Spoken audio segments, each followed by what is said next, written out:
Make room, my gallant boys, and give us space to rhyme. We come to show St. George's play upon this Christmas time.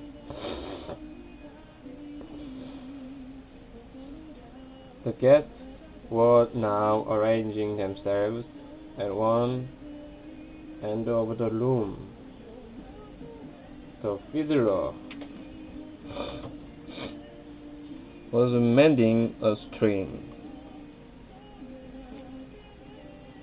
The serpent player was emptying his mouthpiece, and the play began. First of those outside, the valiant soldier entered. Valiant, in the interest of Saint George. Here come I, the valiant soldier.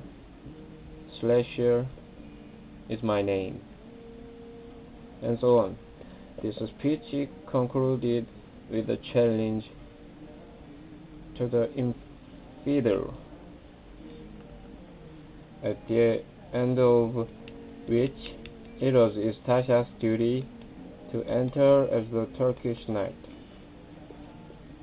She, with the rest, who were not yet on, had hitherto remained in the moonlight which streamed under the porch. With no apparent effort or backwardness, she came in, beginning.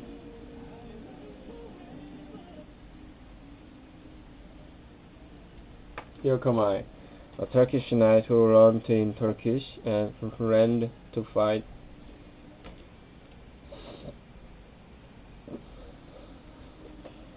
I'll fight this man with courage bold. If his blood is hot, I'll make it cold. During her declamation, Natasha held her head erect and spoke as roughly as she could, feeling pretty secure from observation. But the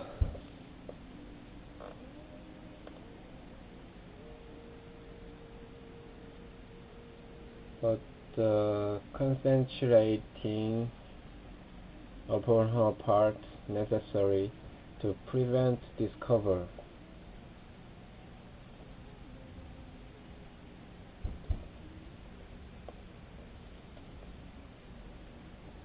The newness of the scene, the shine of the candles, and the confusing effect upon her vision of the ribboned visor which hid her features, left her absolutely unable to perceive who were present as spectators. On the further side of a table bearing candles,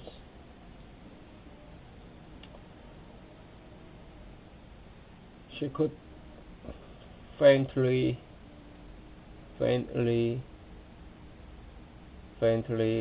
discern faces,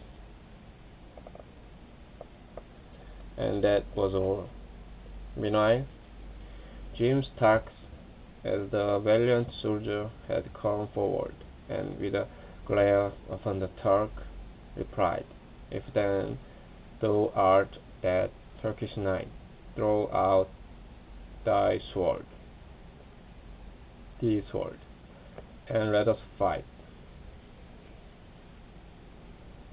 And fight they did. The issue of the combat being that the valiant soldier was slain by a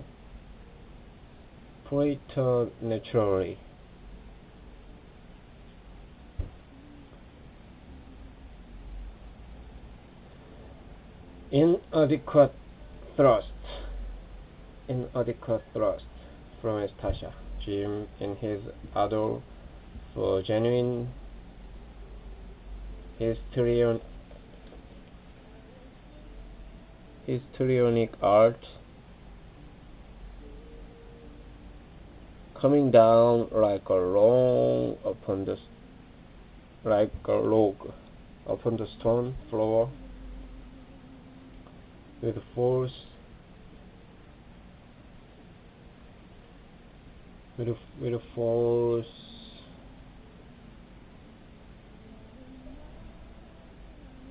enough to dislocate his shoulder. Then, after more words from the Turkish knight, rather too faintly delivered, and statements that he'd fight St. George and all his crew, St. George himself magnificently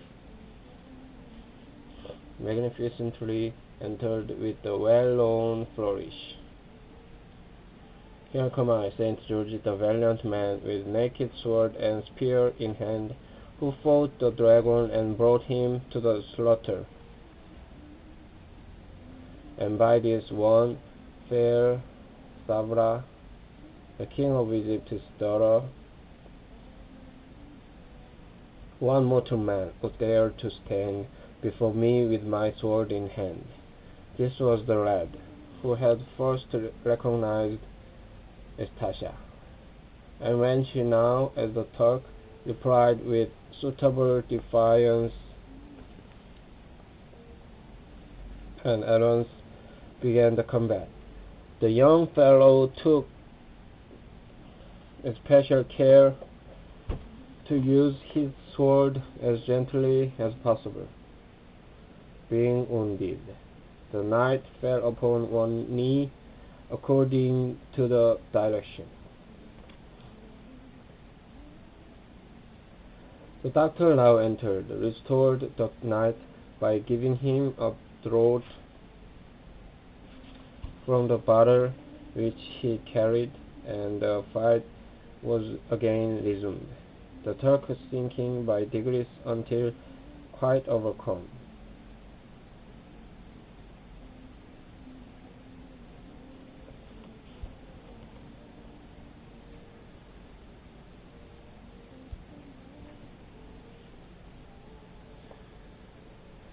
Dying as hard in this venerable drama as he is said to do,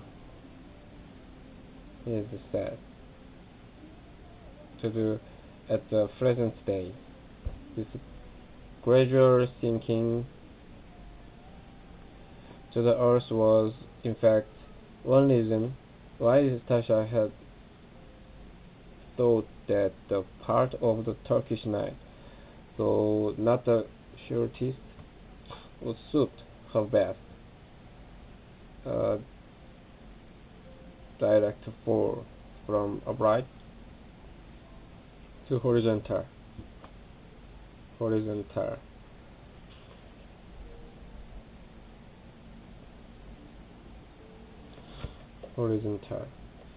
which was the end of the other fighting characters, was not an elegant or decorous part for a girl, but it was easy to die like a Turk by a dogged decline.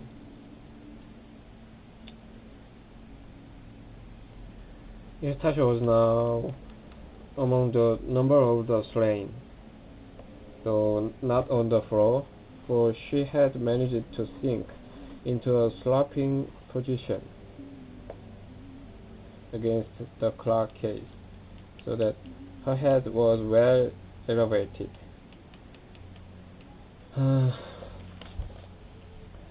The play proceeded between St. George the Saracen, the doctor, and Father Christmas and his Tasha, having no more to do, for the first time found leisure to observe the scene around.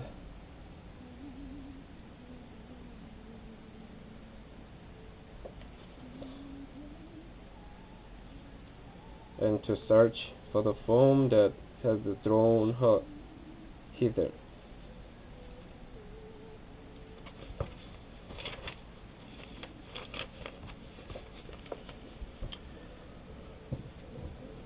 The two stand face to face. The room had been arranged with a view to the dancing, the large oak table having been moved back till it stood as a breastwork to the fireplace at each end, behind, and in the chimney corner were grouped the guests,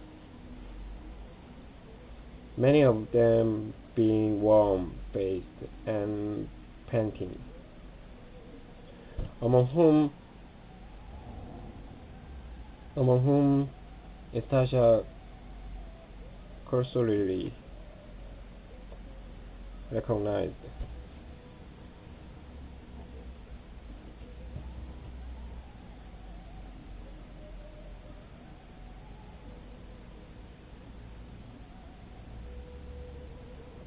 Some well-to-do persons from beyond the heath. Thomasin, as she had expected, was not visible, and Nastasia recollected that a light had shone from an upper window when they were outside. The window, probably of Thomasin's room, a nose, chin, hands, knees, and toes projected from the seats.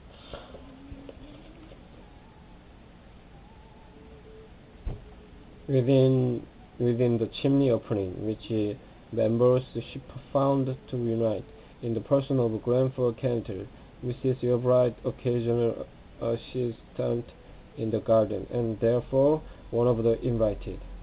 The smoke went up from an etna of peat in front of him, played round the notches of the chimney crook, struck against the salt box, and got lost among the bleachers. Another part of the room soon riveted her gaze. At the other side of the chimney stood the cellar, which is the necessary supplement. The fire so open that nothing less than a strong breeze will carry up the smoke. It is to the heartbeat of old-fashioned cavernous fireplace.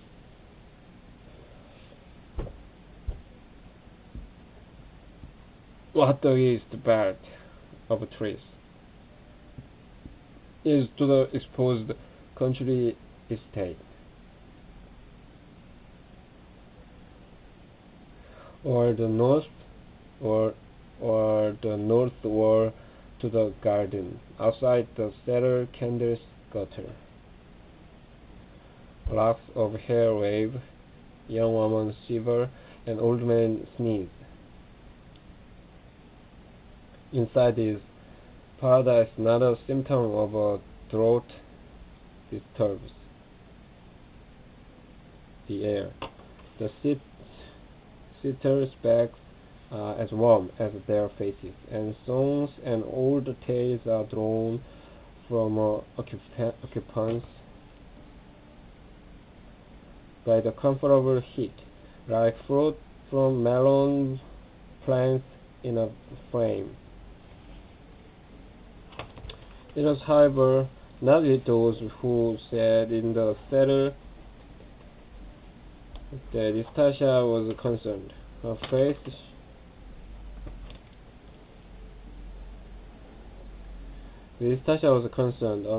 showed itself with marked distinctness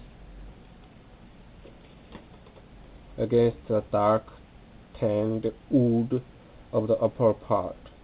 The owner, who was running against the cellar's outer end,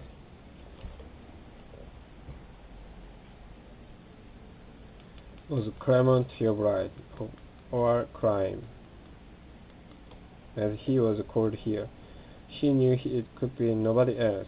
The spectacle constituted an area of 2 feet in Rembrandt's intensest manner.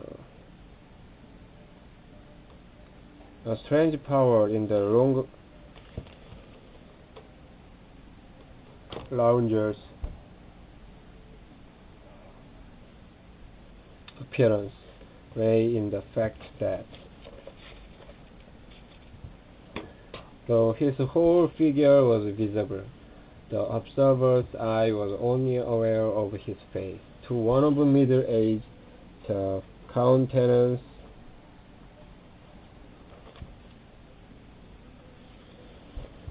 was that of a young man, though a youth might hardly have seen any necessity for the term of immaturity. But it was really one of those faces which convey less the idea of so many years as its age than of so much experience as its store. The number of their years may have adequately summed up Jared Mahalalil and the rest of the antediluvians, but the age of a modern man is to be measured by the intensity of his history. The face was well shaped, even excellently,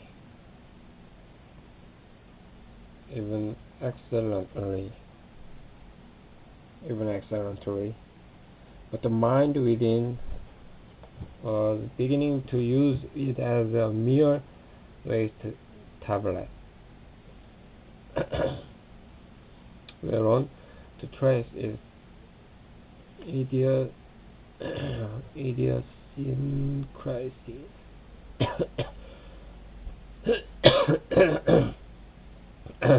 As they developed themselves, the beauty here visible would in no long time be ruthlessly overrun by its parasites,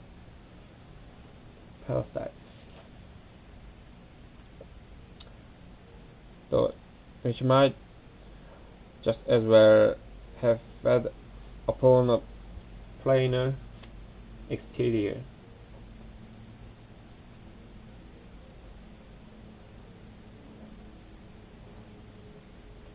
Where there was nothing it could harm, had heaven preserved the right from a wearing habit of meditation, people would have said, a handsome man had his brain unfolded under sharper contours. They would have said, a soulful man, but an inner strenuousness was preying upon an outer symmetry, and they rated his look as singular. Hence, people who began by beholding him ended by perusing him. His countenance was overlaid with legible meanings, without being thought one. He yet had certain marks derived from a perception of his surroundings, such as and not unfrequently found on men. At the end of the 4 or 5 years of endeavor which followed the close of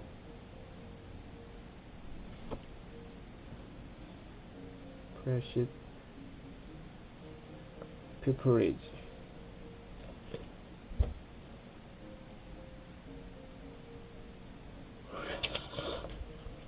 he already showed that thought is a disease of the flesh, and indirectly bore evidence that ideal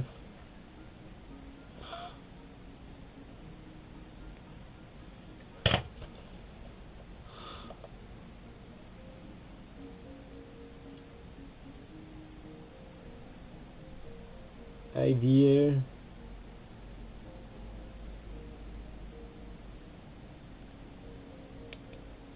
physical beauty is incompatible with emotional development and a full recognition of the core of things.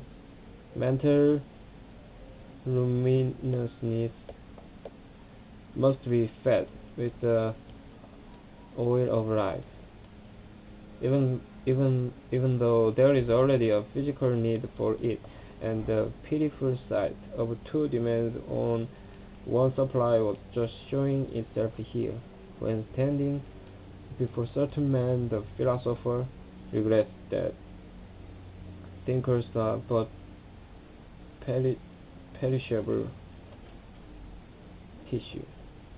The artist that perishable tissue has to think. Thus, to deplore is, from his point of view, the mutually destructive interdependence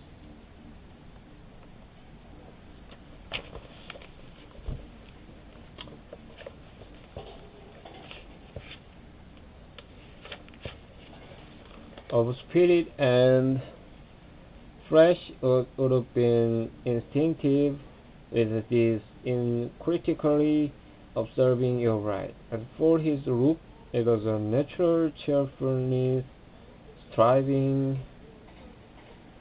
against depression from without, and not quite succeeding. The look suggested isolation, but it revealed something more, as is usual with bright natures. The deity that rise in ignominiously chained within an ephemeral human carcass shone out of him like a grey. The effect upon Istasha was palpable. The extraordinary pitch of excitement that she had reached beforehand would indeed have caused her to be influenced by the most commonplace man. She was troubled at Yobra's presence. The remainder of the play ended. The Saracen's head was cut off, and St. George stood as victor. Nobody commented any more than they would have commented on the fact of mushrooms coming in autumn or snowdrops in spring. They took the piece and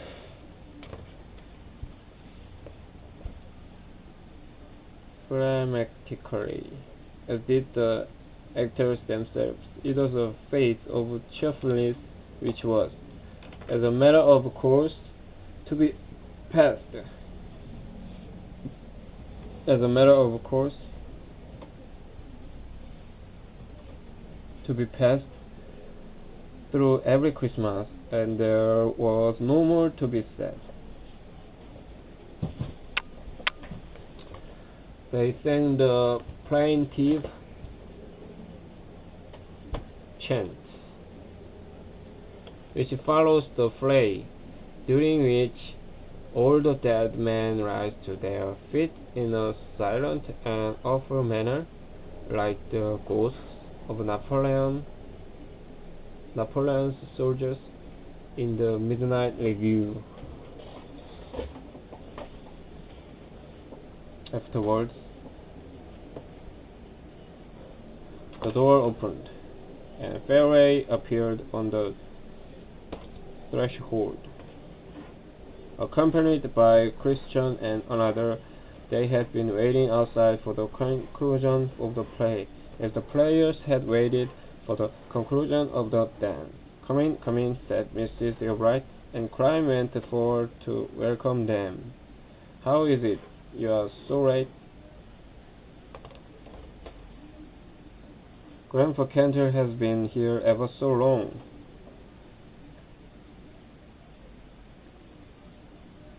And we thought you'd come with him.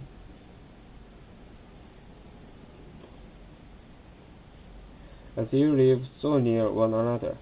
Well, I should have come earlier,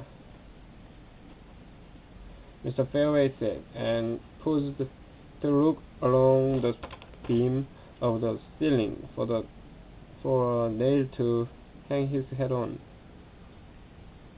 But finding his accustomed one to be occupied by the mistletoe, and all the nails in the walls to be burdened with bunches of holly, he at least relieved himself of the hat by ticklishly balancing it between the candle box and the head of the clock case. I should have come.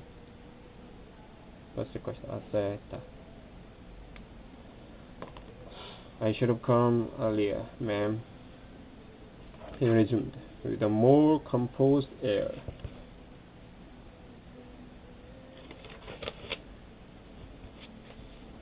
But I know what parties be, and how there is none too much room in folks' houses at such times. So I thought I wouldn't come till you got settled a bit.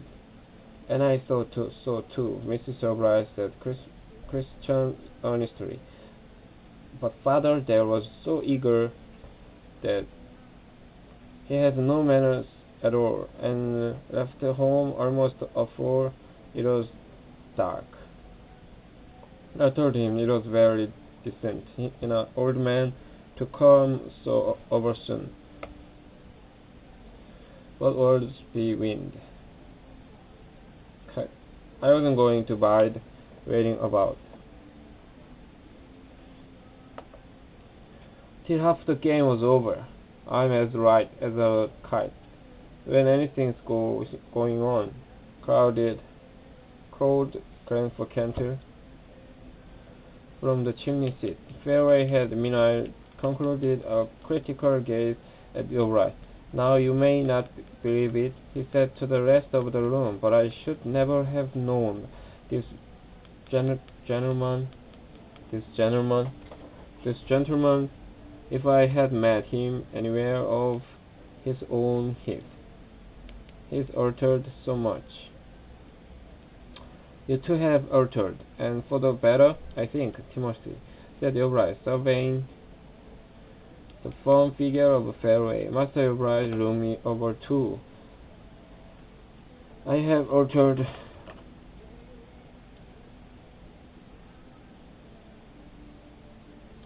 for the better, haven't I?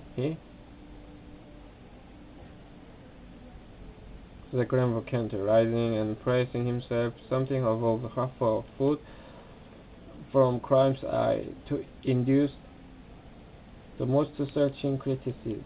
To be sure, Will, said Fairway, taking the candle and moving it over the surface of the grandfather's countenance. The subject of his scrutiny, irradiating himself with wide and pleasant smiles, and giving himself jerks of juvenility.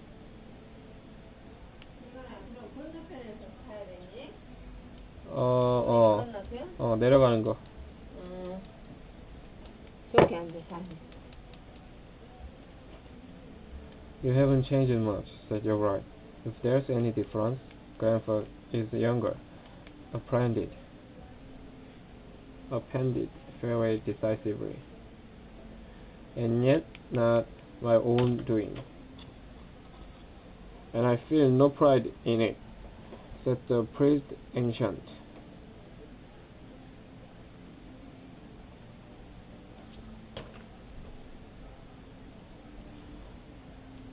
But I can't be cured of my vagary. Then I plead guilty too. Yes, Master Cantor always was that, as we know. But I am nothing by the side of you, Mr. crying, nor any of us, said Humphrey, in a low, rich tone of admiration.